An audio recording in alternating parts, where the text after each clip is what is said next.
Hi, friends. How's everybody doing? Welcome to Deborah's Money Journey. Thank you all for being here. I appreciate you all for stopping by. Today, I'm going to be sharing my January budget overview, my recap of how the month went, what I spent, what I saved, and how I did overall. If you look at my income, you can see I did actually spend more money, and I'm going to get into the budget and explain where that extra spending took place. If you're new here, thank you for being here. On this channel, I share my budget. I talk about ways that I save money, and I share all of the steps I've taken to pay off debt, reach goals, and continue to work on goals for 2026. I hope you consider joining me and hit that subscribe button and following me as I navigate my financial journey on YouTube. Okay, guys. All right, so I'm going to kind of go through this quickly. This shouldn't take long. It's late, but I wanted to get this video out. So for January, I actually think I did pretty good, even though I definitely needed more money for the month. So let me explain. Now, for payroll income, that includes any sinking funds I pull in. So I did add a few extra dollars from sinking funds. So my actual amount was $9,641. No extra funds. And I did increase my rollover. And again, the rollover comes from money that I have sitting in my account that I'm using mainly this year to go towards investment. And investments, by that I mean my investment platforms, my Roth IRA.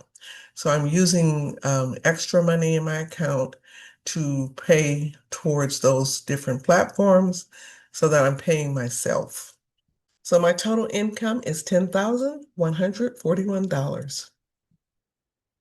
All right, so for my mortgage, I did pay $3,725.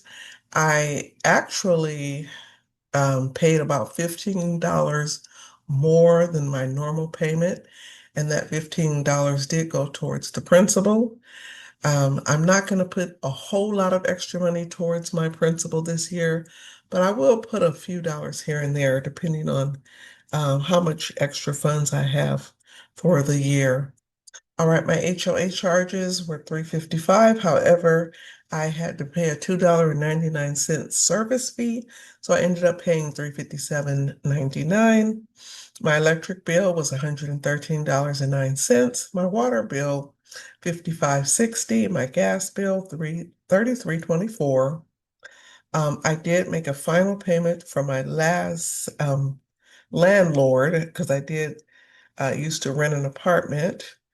And then I bought my current home. Okay, so that final bill was $75.27. And then car insurance did go up because of the new address. And so I am now paying $163.36, about a $5.51 difference. Okay, Spectrum, I ended up paying 2 months, the month of December and January. So that's why this amount was so high because normally I only pay about $72 a month. And then my life insurance was $68.96. My cell phones were $148.62. So my total fixed expenses, guys, were $4,858.88. And so I was over by $7.88. So that's not bad. I don't think it was sort of intentional. I didn't know my car insurance was going to go up, and I certainly didn't know about that HOA fee. But normally your fixed expenses should be exact because you should know how much you're spending in those different categories. All right, let's move on to subscriptions. I have my Sirius XM, my radio. That was $7.99. My Google membership, $7.99. My Microsoft is $9.99. Lots of nines, guys. You might as well say $10 and $8, right? Okay, water service, nothing. I did see today that they tried to charge me $7.50, even though I'm not getting the water delivered, they charged me. So I have to call them to find out what that's about. Okay, and then Apple storage is $9.99. So my total subscriptions were $35.96. Okay, moving on to my variable expenses. I have groceries. I paid $617.86. Not bad. I was only over by $17.86. That is very, very good. So I feel like that number is very accurate to what I spend on groceries. For gas, I budgeted 350. I spent 315.93. So I was under by $34.07, which is not even a full tank of gas, but it's about a half a tank of gas. So that is, I think, a good amount for wiggle room in my gasoline budget. So I'm going to keep my budget at 350 for the time being. All right, personal money. I gave myself $100. Car wash, $40. Household supplies, I budgeted 50. I spent 78.99. So I went over about $28.99. All right, eating out, I budgeted 200. I actually spent 265.98. So definitely a little more in that category because there were several nights I didn't cook, several nights that I purchased food.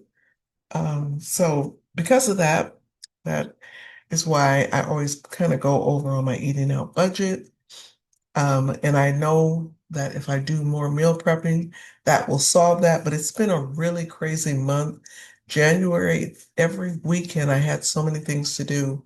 So I just didn't have a lot of time to do anything in that area of meal prepping and doing what I want to do. So hopefully I'll have some free time in the month of February.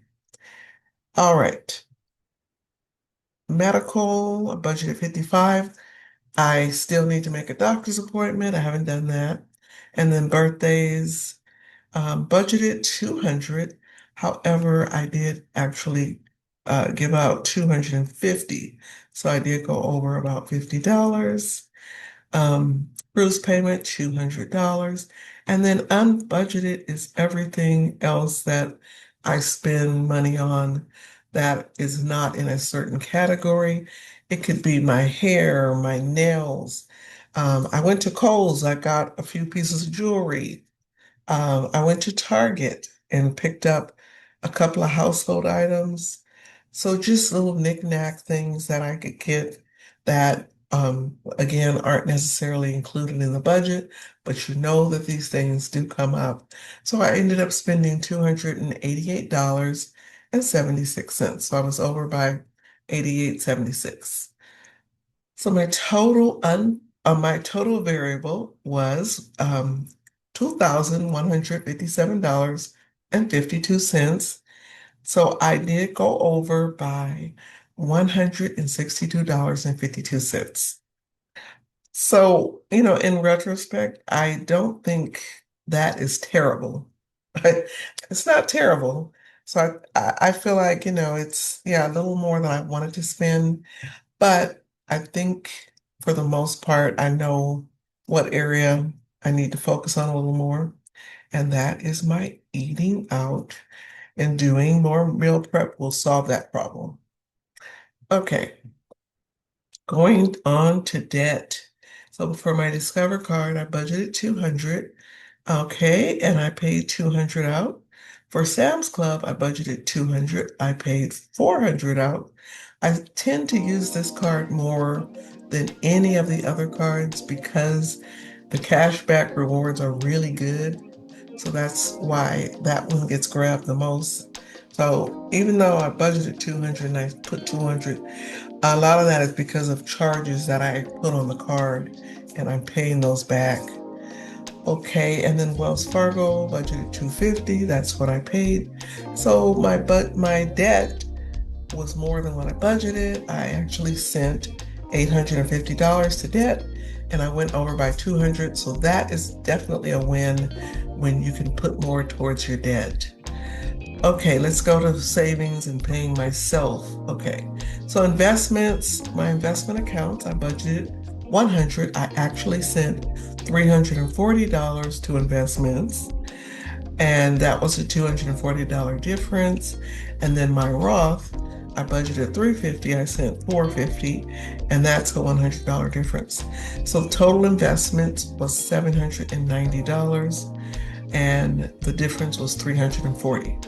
So I did actually put more money in my investments because in December I had money that I had not invested yet and I needed to roll over. So because of that, that money is in my accounts, but it's not necessarily accounted in this budget because it was money I already basically counted from last month, or well, December would have been the last month. So that is why that number, when I share my investment recap, is going to be a lot different than the 790 because I technically put a lot more money than that towards investments for the month of January. Okay, so a positive, we're up. I actually saved more money. So again, that is a plus. Okay, my savings account, I am sending 225 to savings. I budgeted two, so that was a $25 difference. And then my emergency fund, I set 125, and that's a $25 difference. So $350 went to my savings account. And that was $50 more than I had initially budgeted. And then my sinking funds. So my savings challenges, I budgeted 400. I actually used $475. That's a $75 difference because the more money we can put towards challenges, the more we can reach goals, right? And so I love it when I can get a little extra money to go towards my challenges. And then same with my sinking funds, it never hurts to have more money. So I did budget 600, and I actually spent, I always say spent, I didn't spend it. I actually allocated $660 for sinking funds. And again, this is another positive because it's going towards my savings category, paying myself first, working on goals that I have. So I went over by $60 in my sinking funds. So I initially budgeted 1,000, but I actually sent $1,135 and I was over by 135, which is a positive in my savings. So anytime your savings is up, your debt payoffs are up, that's a good thing because that means more was accomplished in that month. Okay, guys, so my total budget was in the beginning of the month was 9,281, but I actually spent $10,141.40. And so that is an $859.44 difference. So considering what I budgeted and what I spent, I know that the difference comes in a lot of positives. But again, overall, I think the budget was very good. I think I did well, and I was very careful with my spending, and I made sure I stuck as closely as possible to my budget. So I would say January, I'm giving myself a B plus. It was a good month. All right, everybody, how did you do in January? Did you do your budget? And were you satisfied with your ending results? Make sure that you're always checking your budget. You're looking to see how you can move your money and make it work for yourself because it's your budget. Do what works for you and make sure that you're keeping track of what you spend because that is how you're going to win with your money. I appreciate you all for being here. Thank you, everybody, for joining me today. Have a wonderful week, and I'll talk to you again in my next video. Bye.